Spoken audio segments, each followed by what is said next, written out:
There is interest in Griezmann. Yesterday, our CEO, Oscar Groh, met with Miguel Angel Gil, and I cannot say more. This got Atletico Madrid angry. Oh, okay. They responded, and then some. Atletico Madrid learned that FC Barcelona and the player had reached an agreement in March, and that they had been negotiating the terms of the agreement since mid-February.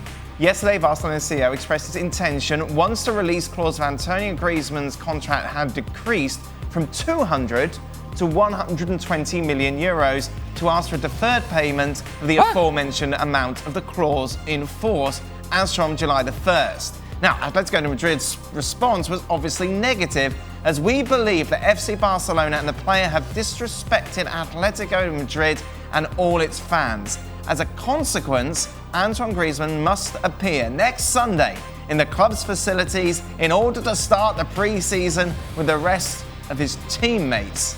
By the way, of course, they've already given away his number to João Felix. Right, Gab, this is an incredible soap opera that's playing out. Obviously, the key problem that Atleti have is that this agreement was done in March when he cost 200 million, but they've waited until now when that release clause goes down to 120 million to get it all done. And Atleti is saying, hey, wait a minute, if this done in March, you owe us 80 million more.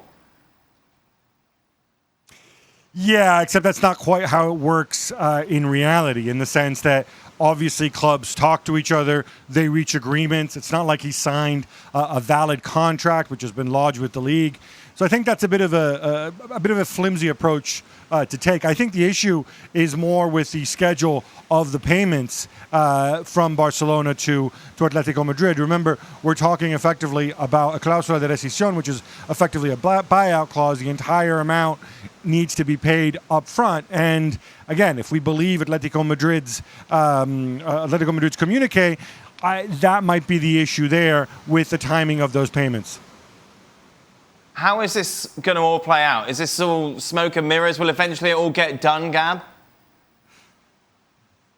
I think it all gets done because, look, they've already spent the money on João Felix. Obviously, they also have a situation where, you're not going to keep a superstar that wants to be elsewhere. But I think this is an issue. This is a way for them to get further leverage over Barcelona, maybe get something in exchange, maybe a young player, maybe the terms of the payment.